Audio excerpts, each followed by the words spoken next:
Ya se lo adelantábamos, esta noche está con nosotros Humberto Reyes Méndez, quien es jefe de la Unidad Departamental de Rescate de Espacios Públicos de la Secretaría de Seguridad Pública, con quien platicaremos sobre el operativo, la unidad Graffiti. Humberto, bienvenido. Hola, buenas noches. Buenas noches. Un gusto. Humberto, hay una idea equivocada en torno al graffiti. Sin embargo, podemos estar conscientes o podemos asegurar que el graffiti puede ser, desde luego, sí, una falta cívica, pero también es una manifestación artística. Por supuesto, la unidad de graffiti de la Secretaría de Seguridad Pública busca que los chicos y chicas que se expresan de esta forma, pues tengan espacios dignos y justos dentro de la ciudad y que lo hagan de forma legal, con permiso y con todas las garantías de que puedan expresarse digna y justamente en esta ciudad.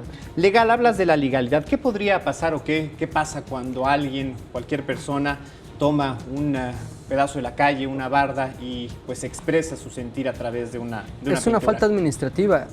Creo que la percepción también, como bien lo comentas, es que es un delito. Es una falta administrativa al igual que un letrero de 1000 tacos de canasta por 1000 pesos, una barda que se enuncia o se anuncia un baile. El tema del graffiti también es una falta administrativa, no son delitos y por lo tanto hay una sanción que puede ser económica, de privación de la libertad o en su caso para los menores de edad básicamente es un regaño al padre, madre o tutor. Ahora, también hay que decirlo, la expresión es un derecho humano que está inclusive asentado en la Carta Magna. ¿Cómo asegurarle a los jóvenes que quieren expresarse a través del graffiti un espacio para hacerlo? El respeto también es un derecho que todos tenemos. Nosotros buscamos que la gente conozca la Ley de Cultura Cívica, ¿Sí? En el artículo 26, fracción quinta, en donde se enuncian cada una de las actividades que no son permitidas dentro de una falta administrativa como dañar, pintar o maltratar una barda, un monumento, todos los espacios que no son de nosotros. Claro.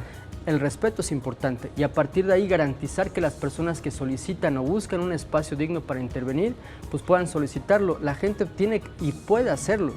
Nosotros no somos dueños de la ciudad, ni la gente que dice no hagas esto.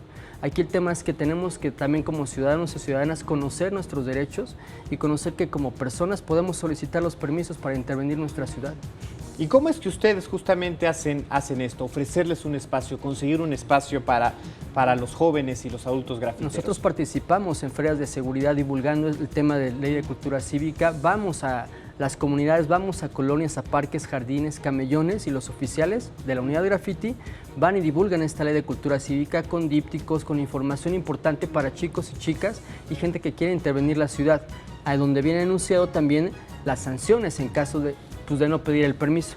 Básicamente tenemos espacios y tenemos mamparas que a partir de esta nueva administración, la instrucción es que también vayamos a los parques, a los jardines, llegamos del arte urbano, del graffiti también algo itinerante, poniendo en los parques y jardines espacios para que la gente se exprese sin mayor problema.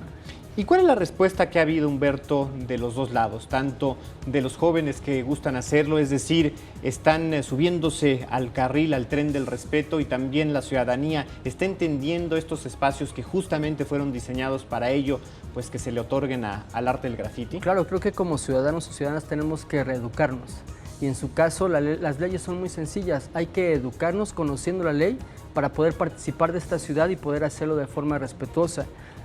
La divulgación es importante, pero también la gente tenemos que acercarnos a las instituciones para ver qué opciones y qué nos brindan. Y nosotros como institución nos acercamos y buscamos que esta ley se conozca y que la ciudadanía lo haga con las mayores garantías, la intervención en la ciudad. Hay a nivel mundial esfuerzos muy interesantes que ha tenido que ver justamente con la expresión del graffiti y los espacios que se les brindan. Hablábamos hace unos instantes de Colombia, de Brasil. ¿Cómo va la Ciudad de México en este sentido? Yo creo que va muy bien, afortunadamente, y yo doy también, pues yo me alegro de que la intervención en la ciudad sea cada vez mucho más con respeto, que se abran más espacios para el graffiti, para el arte urbano y en su caso para los grafiteros y grafiteras. Creo que es importante que la ciudadanía, la gente, las juventudes tengan espacios de expresión y que lo hagan con la seguridad, con el respeto y con las ganas de intervenir en esta ciudad. Y creo que con colores es mucho mejor que hacerlo de una forma sin permiso. ¿Recomendarías, Humberto, si a algún joven pues le gusta el graffiti y está interesado en expresarlo, acercarse a ustedes para asegurarse que no incurra en alguna falta o que pudieran ustedes ayudarle a encontrar pues alguna pared, o también justamente si alguien es dueño de un predio, de un espacio público que está siendo intervenido y quisiera pues ofrecerlo para que se hiciera de manera propia, también acercarse a ustedes. Por supuesto, con nosotros, con su comunidad, con las colonias, con los papás, las mamás, que platiquen con ellos, los que estén interesados en intervenir una pared. La misma casa puede servir para estar estudiando, para estar pintando en un cuaderno, que hablen con sus papás, sobre todo los chicos y las chicas que no salgan en la noche. Es muy peligroso, que se cuiden, pero que también si tienen el motivo o las ganas de hacerlo de forma respetuosa y legal, que se acerquen con nosotros a la Secretaría, para que nosotros junto con la comunidad pues les demos un espacio para que se expresen. El resultado podría ser extraordinario, ¿no? Ahí está, por ejemplo, Claro. Históricamente el caso de Jean-Michel Basquiat, que de haber salido de las calles y del grafiti hoy está considerado como uno de los artistas mejor valuados en cuanto a obras a nivel mundial. Así es, el arte es un gran medio de prevención. Pues ahí está. Humberto, gracias por traernos este mensaje y también por darnos tan puntual información. Muchas gracias por la invitación. Al contrario.